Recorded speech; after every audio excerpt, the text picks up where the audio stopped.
Bueno, muchas gracias por estar aquí. Bienvenidos y bienvenidas. Es un momento bastante particular para los que estamos acá porque este parece ser el primer paso de una serie que esperemos sea de largo aliento. Esa serie, bajo el lema La Marciana, va a producir, a alentar la producción también, no solamente publicar. Por eso el sello editorial es el Centro de Investigaciones Fantásticas. Ese centro es un centro invisible, atado solamente por las relaciones que he venido desarrollando a lo largo de estos años con relación al estudio y divulgación de lo paranormal y del pensamiento crítico y de reflexiones acerca de estos fenómenos extraños que suceden alrededor nuestro y que a veces que nos interpelan y que requieren algún tipo de explicación o de descripción lejana del sensacionalismo, que es un bien que escasea. Ustedes saben que la inmensa mayoría de los medios que se hacen eco, medios e incluso hasta los propios libros de divulgación así más masiva, y documentales y series que abordan la temática ufológica, paranormal, sobrenatural, los fenómenos religiosos no convencionales, la heterodoxia científica. Todos esos son temas que suelen abordarse desde un punto de vista que más bien invita a la falta de seriedad, para decirlo de algún modo, ¿no? Yo recuerdo una anécdota hace ya 20 años. El director de una revista de misterios española me dice: tú estás proponiendo temas demasiado serios para una revista como esta. Yo te diría que dejes de un lado el escepticismo, porque acá el escepticismo no va, ¿no? Directo, o sea, lo tenía súper claro. Entonces, cuando uno tiene un enfoque escéptico, a ver, el periodismo debe ser escéptico, digamos, no puede creárselo todo. Pero eso no significa que tenga que tomar un partido, por ejemplo, necesariamente de desacreditación, ni mucho menos de bastardeo de aquello que no tiene en principio una explicación, ¿no? Hemos visto muchos ejemplos a lo largo de la historia de personas que toman un papel a priori que terminan, digamos, envileciendo lo que debería ser el escepticismo bien entendido. Hay un espacio ahí que de diversas maneras, a través de diversos medios, algunos de nosotros, de los que integramos este centro de investigaciones fantásticas, intentamos cubrir cada uno desde su propio enfoque, ¿no? Hay historiadores, en el caso de Fernando Soto Roland, hay editores, en el caso de Darío Labia. Daniel Riera es un gran escritor y periodista que ha abordado más de una vez estas temáticas. Y la verdad es que hace falta hacer algo que canalice toda esa producción, algo que en principio puede ser discreto, es una colección que va a constar de un pequeño libro cada 4 meses, ¿no? Pero siempre por algo se empieza, ¿no? Y me parece que esta idea de la Marciana y del Centro de Investigaciones Fantásticas puede ayudar a dar cauce a toda una producción que está dispersa y que no tiene, digamos, un punto de apoyo, no tiene como una vía de salida que pueda llegar a un público interesado en esto que estoy planteando, que es abordar estos temas con una seriedad que escasea en otros ambientes. Y bueno, y arrancamos con el lobizón de Carlos Casares, porque realmente yo cuando me encontré con el trabajo de Fernando, dije: es esto, ¿no? Es por acá. Porque Fernando, digamos, a lo largo de estos últimos años, ha trabajado un montón estos temas, lo ha hecho con un increíble apasionamiento y rigor, o sea, exquisito. hemos tenido alguna vez diferencias con respecto a algún adjetivo por ahí que utilizabas de más, pero la verdad es que Fernando ha alcanzado como un vuelo así, digamos, para mí ejemplar. Por eso dije, el primer libro tiene que ser un trabajo de investigación de Fernando y tiene que ser este, ¿no? Así que bueno, yo estoy muy contento de que La Marciana arranque con una investigación realizada por Fernando Soto Roland, y también estoy muy ilusionado con trabajos que están en marcha y que van a ser parte de la colección. Yo podría nombrar algunas, como sé que después ya nadie me va a querer dar la palabra, quisiera mencionar dos cosas. Por un lado, ¿qué es lo que sigue al lobizón de Carlos Casares? Gauchos alienígenas es el título de un librito que se propone ingresar al universo del contactismo a través de la experiencia y de las historias de un contactado que tuvo como un primer gran hito en su historia, que fue haber hecho la traducción del Martín Fierro a un idioma extraterrestre, el Barculets. Eustaquio Zagorsky, que es el nombre de ese contactado, es un personaje poco conocido, que históricamente ha tenido bastante relevancia y poco conocido y merece tener su libro. Los Santos Prohibidos son biografías clásicas de santos, ¿no? Pero que según cómo la cuentes, pueden ser una historia banal o puede ser una historia extraordinaria, y es realmente una recopilación extraordinaria de santos que, bueno, que escribe biografías de santos que está escribiendo Daniel Salgataro. Ese es el tercer libro.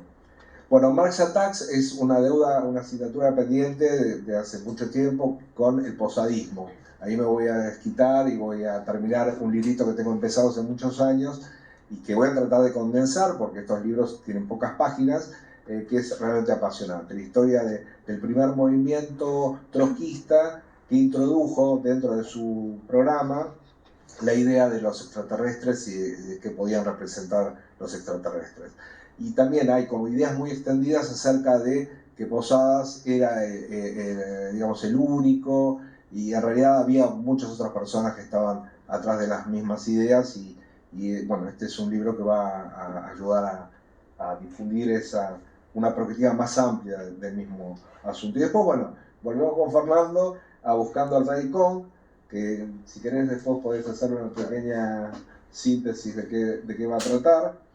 Y bueno, no, quería nombrar algunos nombres de algunos autores, los antropólogos, el antropólogo Alejandro Tamendi es parte de este colectivo, el sociólogo y periodista Pedro Peruca, bueno, Boris Matías Greenspun y Hernán Comastri son dos doctores en historia que también están cada uno con sus temas, viendo qué pueden aportar. Lucía Manucci, una psicóloga muy interesada en el conspiracionismo, prometió un tema que está desarrollando. Y después, bueno, va a haber también espacio para enfoques un poco más duros, pero siempre partiendo del imaginario, ¿no? Que es el doctor Gustavo Esteban Romero, es un físico relativista que está muy interesado en el tema del viaje en el tiempo. Y ha reflexionado mucho sobre el tema, con mucho rigor, y prometió algo de divulgación relacionado con este tema que, bueno, que vamos a tener que trabajarlo un poco porque es un tema bastante complejo. Bueno, y esta aventura no se hubiera sido posible si no fuera por la presencia en mi vida del editor de esta revista, que recomiendo mucho, Cine Ficción, que es Darío Labia, a quien le cedo la palabra para que siga un poco reflexionando acerca de este pequeño acontecimiento. Buenas noches, gracias a todos por venir. Hace exactamente 70 años, nuestros ancestros comenzaban a verse imbuidos de ideas de futuro. ¿Por qué? Porque hace 70 años se publicaba el número 1 de la revista Más Allá. Ahí empezamos a ver que el futuro iba a estar lleno de escafandras, trajes, dispositivos, computadores, y la posibilidad semanal de visitar a nuestros parientes o a nuestros familiares en la Luna, en Marte, en Venus, Ganímedes, Io, Europa, Titán y tal vez hasta en el lejano planeta X. Lo mismo, íbamos a poder entablar lazos comerciales con civilizaciones de galaxias vecinas. El futuro llegó. Y sí, porque ya prácticamente tenemos en el buche un cuarto del siglo XXI, pero no fue ese futuro de colorines y cohetería rampante. El futuro llegó y, como dice mi amigo el ingeniero Pablo de León, consistió en que cada uno pueda tener su propio Facebook y a través de él publicar todo lo que se le ocurra. Y así es, nosotros podemos publicar cualquier cosa que nos venga en la mente, pero hay un problema, porque nadie lo lee. Está bien, todos esos pulgarcitos que nos dan nuestros contactos y nuestros amigos realmente lo hacen para darnos contención y como seña de amistad, pero eso no significa que lo lean. Alguien me dirá, bueno, puede publicarlo en un blog o en una página web, sí. Pero hay otro problema, es que la empresa prestadora del servicio de alojamiento, al siguiente minuto que no se le ha depositado la mensualidad, baja un switch y todo eso se evapora. Hay otro temita, que es que todo lo que publicamos en esas redes sociales maravillosas, hay algo que se inventó que se llama algoritmo, que a las 24 o 48 horas se encarga de evaporarlo y que más nadie lo vea.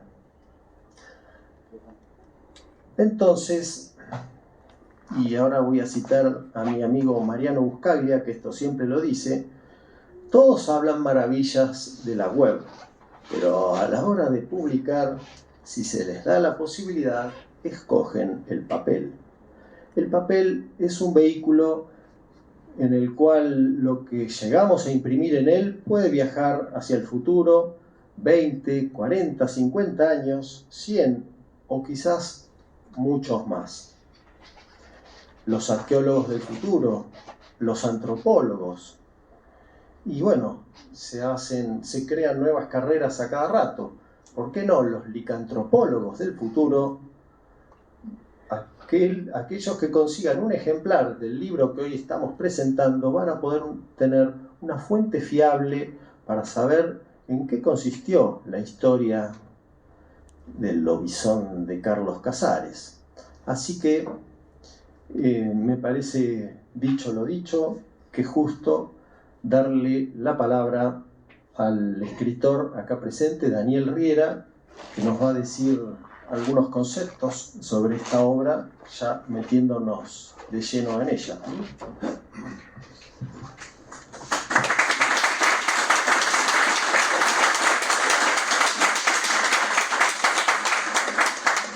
Bueno, cuánta elegancia.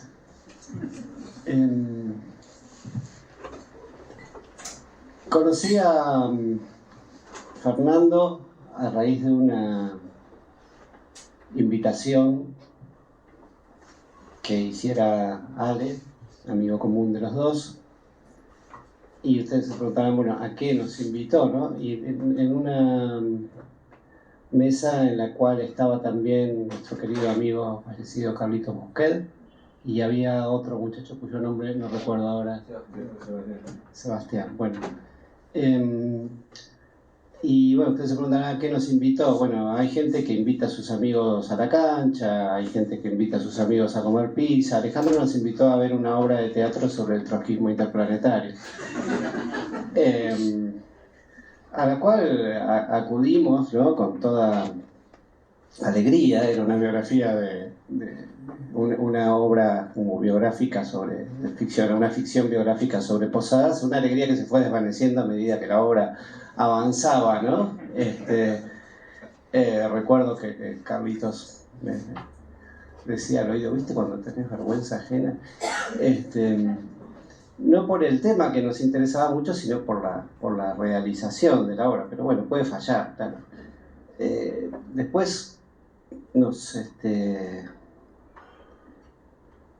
fuimos a cenar y recuerdo la sensación de estar en un mundo afín, en un universo afín, con personas con las cuales uno comparte algunas cosas básicas. Luego, no sé si luego o poco antes, no puedo ubicarlo bien en el tiempo, yo había sabido de otra investigación de Fernando relacionada con el destino de aquel King Kong que había llegado a Buenos Aires, ¿no?, para un espectáculo en Buenos Aires y en Mar del Plata, luego de aquella película producida por Dino De Laurentiis en 1976. Y recordé, digamos, a mí me impresionaba mucho esa historia porque yo recordaba un viaje a Mar del Plata con mi padre y un embotellamiento espantoso en la Ruta 2, el auto que avanza a paso de hombre y un camión gigante que queda delante nuestro y detrás del acoplado emergen unos pies gigantes, ¿no? Es decir, de alguna manera King Kong nos atrapó en la Ruta 2.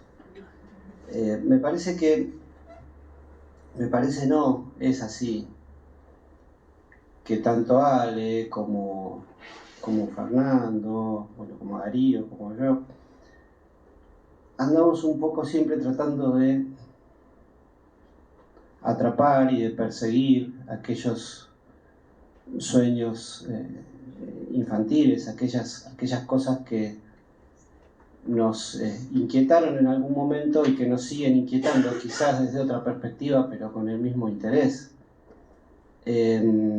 Cuando Ale me mandó para leer el libro de Fernando, me mandó un PDF, todavía no estaba impreso, yo lo primero que observé, que lo buscaba apresuradamente aquí, fue que Fernando se encuentra con este tema a sus 10 años, ¿no? Que lo primero que le inquieta, digamos, dice el libro, a mis 10 años de edad, viviendo en la ciudad de Bolívar, provincia de Buenos Aires, y ajeno a aquellos avatares, terminé convirtiéndome en un anónimo y muy secundario protagonista de la Odisea. En mi memoria permaneció hasta hoy el inenarrable horror que experimenté al saber que un monstruo de película rondaba relativamente cerca de mi casa. Carlos Casares no estaba tan lejos, menos de 80 kilómetros me separaban de aquella pesadilla, ¿no? Esas pesadillas que nos involucran y que nos movilizan y que nos acompañan y que de alguna manera, un poco justamente por eso, no son tan pesadillas, ¿no?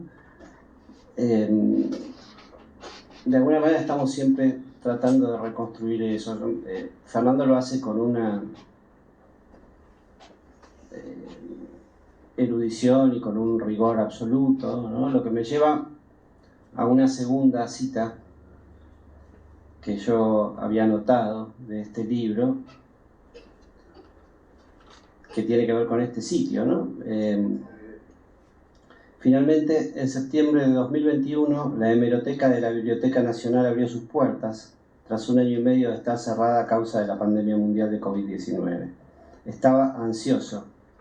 Si bien en el catálogo de internet El Oeste, el diario de Carlos Casares, figuraba entre los cientos de de miles de ejemplares que tenían archivo en su usuario, existía la posibilidad de que me dijeran que los periódicos por algún motivo ya no estaban. Había sucedido antes, podía ocurrir ahora. Por ese motivo, cuando el empleado mandó mi pedido por el montacargas y me pidió que esperara, mi pulso se aceleró. Si el material se había perdido, estaba frito, obligado a enfrentar el artículo que tanto deseaba escribir solo con los testimonios que había conseguido de los vecinos vía redes sociales.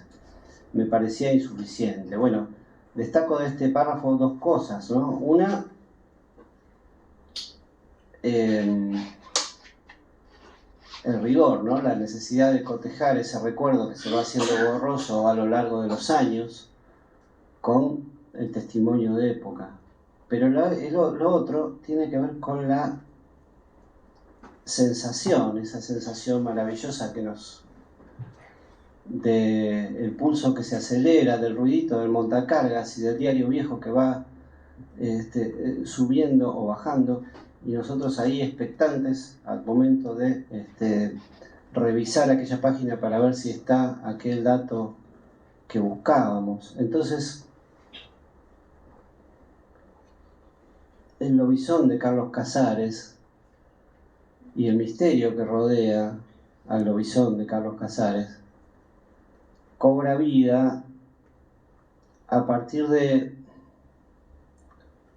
una dosis absolutamente pareja y absolutamente similar de rigor y amor, ¿no? Creo que de esas nobles materias está hecho el libro de Fernando.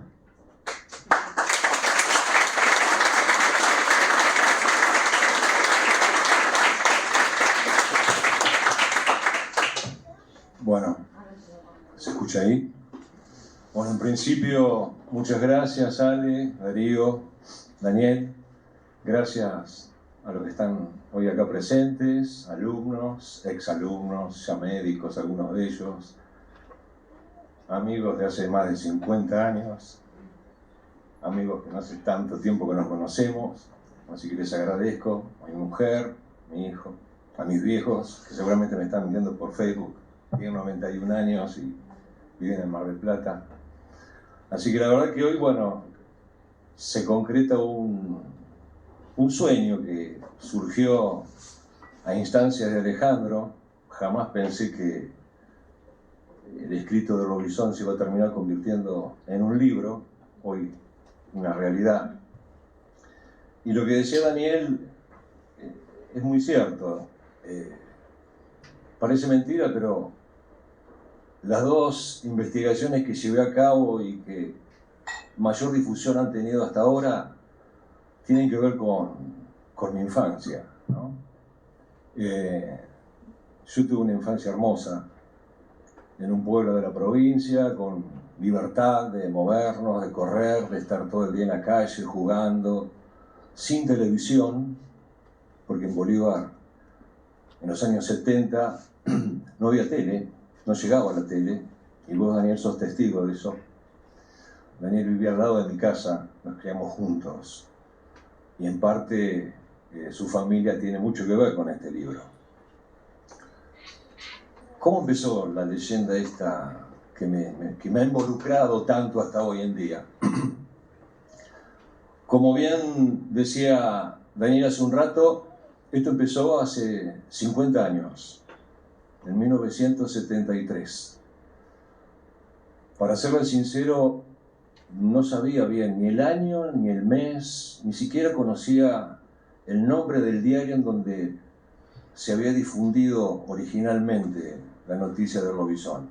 Lo único que sé es que allá por marzo, ahora no sé, de aquel año, en Bolívar empezó a circular el rumor de que en las cercanías del pueblo, hoy ciudad, había aparecido un hombre lobo, un lobizón. Tal como leyó Dani recién, fue un terror, pánico el que tuve. Era muy miedoso de chico. Y no pude dormir por días.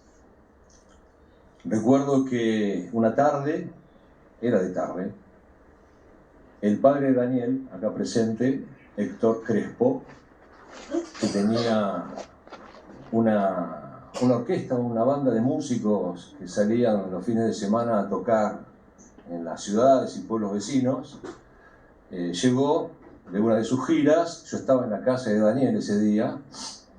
Entonces tu papá hizo un comentario en voz alta, me acuerdo como si fuera hoy esto, y dijo: che, ¿viste? Vengo de Carlos Casares, hay un lobizón. Ahí fue cuando lo ubiqué geográficamente por primera vez. Le digo: ¿cómo, Héctor? ¿Es un lobizón? Sí, un lobizón. Digo: ¿pero es cierto eso?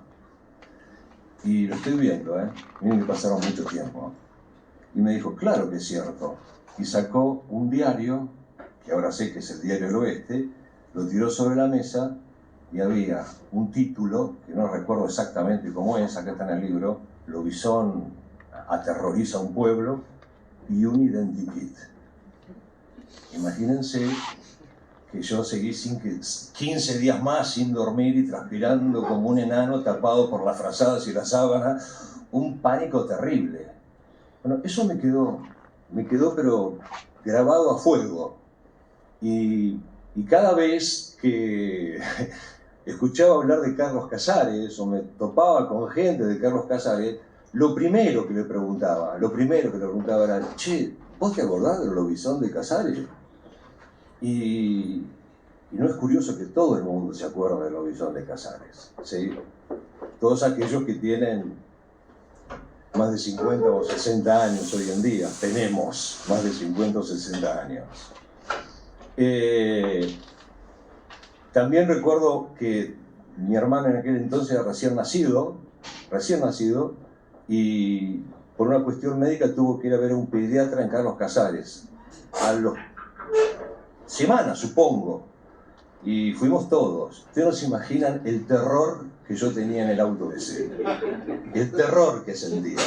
El otro día mamá me lo recordaba. O sea que eso fue una cosa que me quedó muy, muy, muy adentro mío.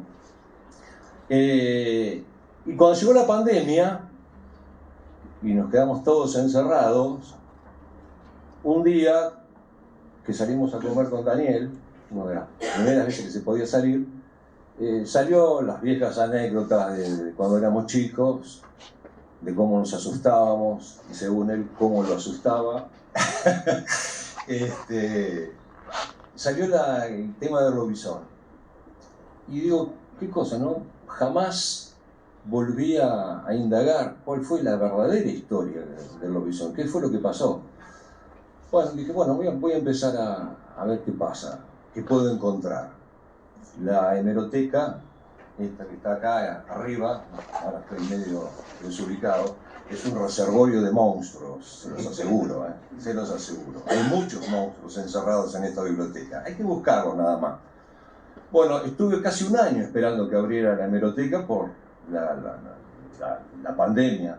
Cuando finalmente abrió, y tuve la suerte, como contaba Daniel recién, de encontrar todos los ejemplares del diario El Oeste que nadie nunca había consultado. Porque le pregunté, dije, esto nadie lo buscó. Para que sea una idea, yo desconozco, el diario todavía sigue saliendo en Carlos Casares. No sé cuál es la línea editorial de hoy en día, pero en aquel entonces eran 3, 4 páginas, ¿sí? Pero si hay que hacer esas publicaciones medievales que eran 3 o 4 páginas nada más, en donde se mezclaban rumores, chismes del pueblo y alguna que otra noticia y mucha publicidad de locales, ¿no? Bueno, cuando encontré el diario y empecé a indagar, a buscarlo, y finalmente me encontré con esa imagen que hacía más de 50 años que no había visto, si soy absolutamente sincero que me emocioné hasta las lágrimas, no podía creerlo. Por supuesto que esa imagen que aparece en el libro está en alguna parte, bueno, ahora lo voy a buscar. Ahí está, esa imagen. Como verán, alguien en algún momento le había puesto los anteojos, pobre, ¿sí? Yo después se los saqué Bueno, esa imagen fue la causa de mis pesadillas cuando tenía 10 años de edad. Les soy absolutamente sincero, es que lamento mucho no asustarme más. Tengo alumnos muy chicos, en primer año, por allá veo algunos, y les envidio profundamente esa imaginación que tienen y ese miedo que sienten cuando yo les cuento algunas de estas historias, ¿no? Lamento haberlo perdido y haberme convertido en un escéptico como Alejandro, ¿sí? Bueno, tener acceso a toda esa información después de tantos años me abrió, digamos, un panorama enorme de datos, de anécdotas, que no quiero spoilear el librito, así después ustedes se enteran de cómo fue la cosa.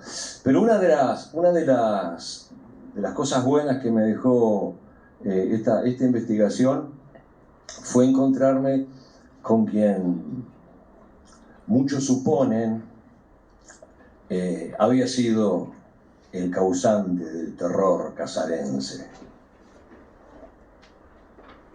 Miren, yo he investigado el tema del hombre gato, el del vampiro del Hueco en Capilla del Monte, el de Cabralito allá en Salta. ¿Cuál amor más? No me acuerdo. Bueno, mi mujer me acompaña en todos lados, pobre.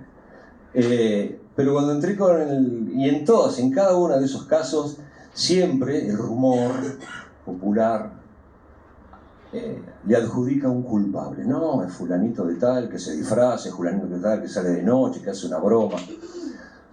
Y en las redes sociales, porque en el diario no se hace referencia a nada de eso, aparecía una y otra vez un apellido, que era el apellido Testa, el loco Testa, Rafael Testa. Y bueno, tuve la enorme fortuna de poder conectarme con una de las hijas de don Rafael, que está acá,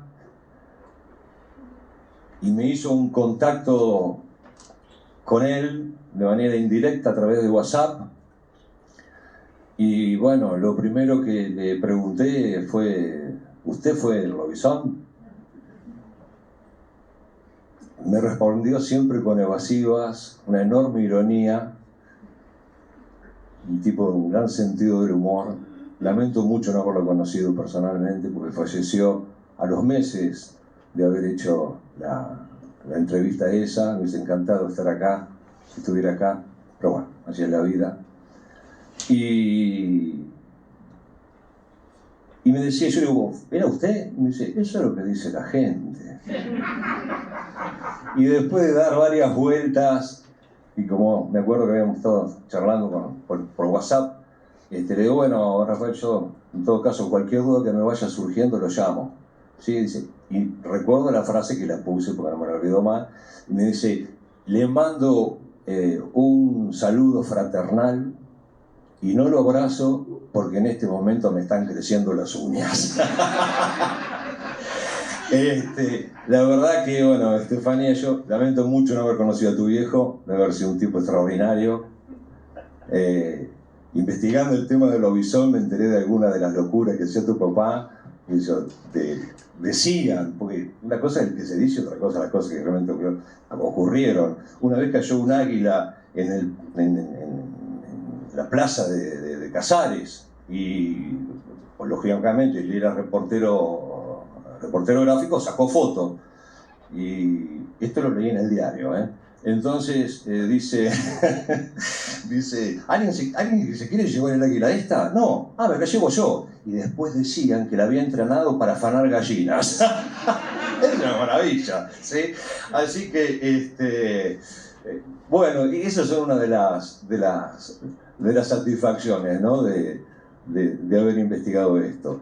Pero la historia tiene unos ribetes fantásticos, aparecen personajes entrañables, pero para mí, desde la policía hasta gauchos corajudos que salen a buscar y a pelear con el lobizón,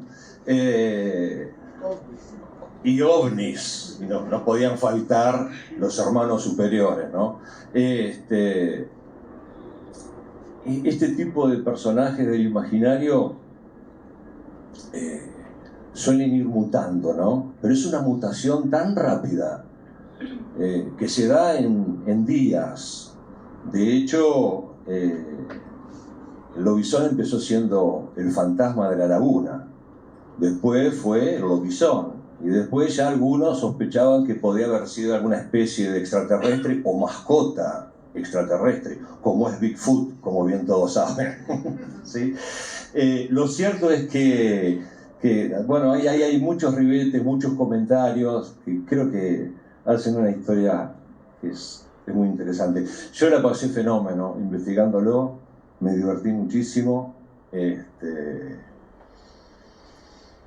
Yo tengo la suerte, ¿saben qué? Yo le digo siempre a mis alumnos esto, yo tengo la suerte de poder trabajar en algo que me gusta, que amo y que encima me pagan, ¿sí?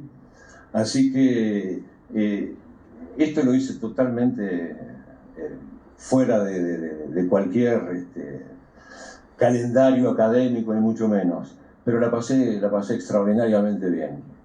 Así que bueno, ojalá que la historia les interese. Alejandro me decía recién que hiciera referencia a lo de Kong. Sí, sí.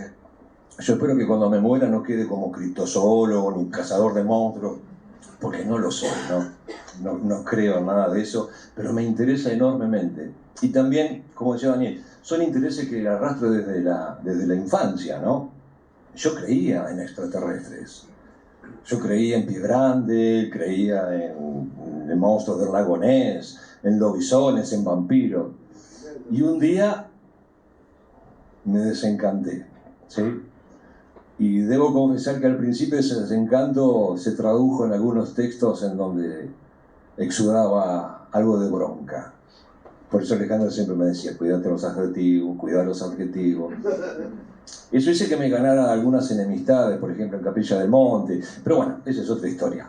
Lo cierto es que con King Kong también me pasó algo parecido, y todo a raíz de un recuerdo. Cuando en el año fines del 78 trajeron el famoso animatronic gigantesco de King Kong que habían utilizado en el año 76 para la película, la remake de King Kong que hizo Dino De Laurentiis, en febrero del año 79, después de haber estado acá en la Sociedad Rural, no sé si alguna persona habrá ido a verla, ¿sí? ¿Vos fuiste, Pablo? Sí. Mira, a mí mi viejo no me pagaron la entrada. Cuando se fue a Mar del Plata, yo justamente en el año 79, con mis padres, yo tenía 14 años en esa época, con mis padres nos habíamos ido a vivir a Mar del Plata. Y recuerdo haber pasado por el lugar donde King Kong estaba, arrumbado en un baldío de la avenida Luro y Salta, la cabeza de King Kong asomándose debajo de una lona enorme, y eso me quedó grabado en la memoria. Y en el año 2013 llego a casa y estaba mi hijo, que era chico entonces, hoy ya licenciado en historia, y le digo, che, ¿te conté alguna vez de lo de cabeza de King Kong? Me dice, sí, papá, me la contaste 20.000 veces. Y me lo dijo, allá está, me lo dijo de un tonito. Y digo, qué bronca que... Digo, ¿sabes qué? Ahora se lo voy a contar a todo el mundo. Y me puse me senté en la máquina y me puse a escribir. Y claro, cuando escribí eran 10 renglones. Ya no tenía, pasé, vi el mono. ¿Y qué pasó con el mono? Bueno, empecé a investigar y salió la idea, la hipótesis de que King Kong había quedado arrumbado a las afueras de Mar del Plata pudriéndose. Claro, tenía que morir en Argentina, ¿sí? Acá tenía que terminar el rey de los monstruos muerto, comido por las ratas y por la gente que vivía en las villas de las afueras de Mar del Plata. A mí me sorprendió mucho. Digo, que un mono que salía $2,5 millones haya terminado siendo comido por las ratas las afueras de Mar del Plata. Digo, esto me huele raro. En los libros de historia del cine, en muchos artículos decían, murió en Mar del Plata, murió en Mar del Plata. Bueno, voy a hacerla corta. No murió en Mar del Plata, ¿sí? Tardé 10 años en terminar toda esa investigación. en donde el primer artículo que publiqué, que salió en Toda Esa Historia, yo sostenía, por los datos que manejaba en ese momento, que King Kong había muerto en Mar del Plata. Era un final romántico, ¿no? Es decir, había muerto arrumbado, comido por las lauchas ahí a las afueras de la ciudad. Pero después empezaron a surgir otras hipótesis. Entonces empecé a buscar. Bueno, lo cierto es que no murió en Mar del Plata, terminó pudriéndose en Estados Unidos, en los estudios de Dino De Laurenti, y después entre medio hubo todo un recorrido enorme, muy interesante, que Alejandro me dijo, esta historia me encanta, y bueno, parece que gustó, porque no sé si estará por acá Juan, habrá podido venir, pero estamos filmando una película sobre eso, así que de acá a un año, a lo mejor 2 años, podremos ver la historia de King Kong. Y a lo mejor, ¿quién les dice? Ya me comprometió para la historia del lobo, para el hombre lobo de Carlos Casares, ¿sí? Para terminar, miren, todas estas historias por lo general surgen en momentos de crisis, ¿sí? Y cuando el lobizón de Casares haya sido o no tu hijo querido,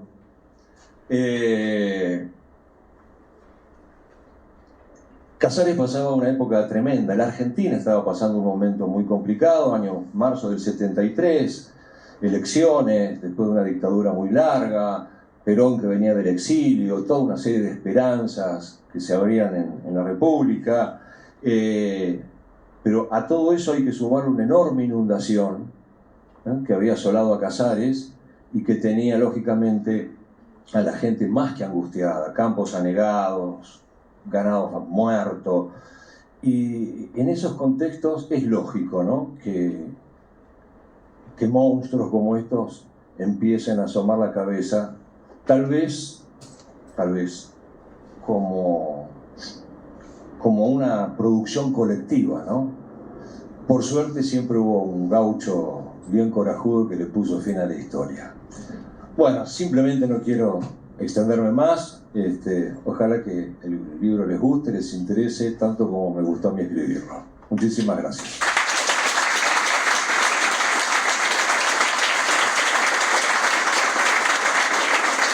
Bueno, gracias, Fer. Siempre es un encanto escucharte. Antes de terminar, bueno, yo me iba a lamentar por el hecho yo pensé que íbamos a usar menos de los que finalmente vinieron. Francamente pensé que el paro de transportes iba a... Pero sí, a veces uno se equivoca, por supuesto. Uno es primero humano.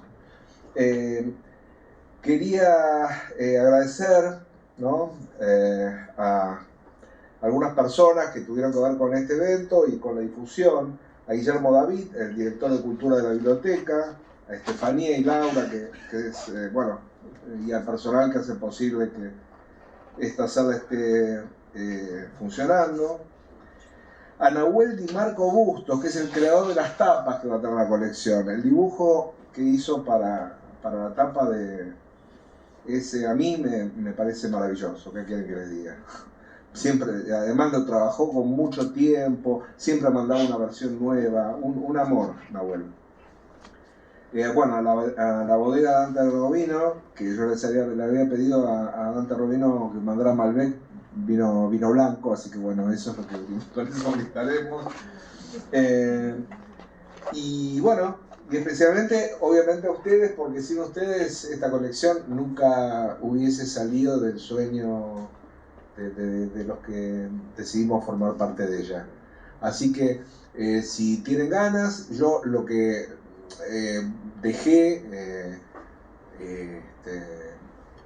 después, bueno, si alguien más se queda, hubo en el grupo de Facebook de Factor el Blog, hubo mucha gente interesada en ser parte del Centro de Investigaciones Fantásticas.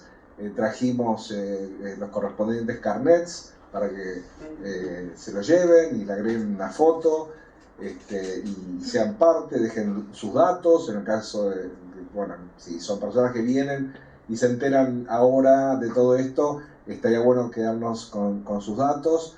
Y bueno, por ahora creo que nada más. O no sé qué pasa acá. No sé qué pasa. Ah, perdón, acá.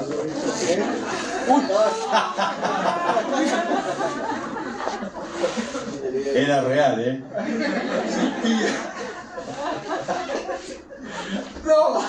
No, mi hija, no.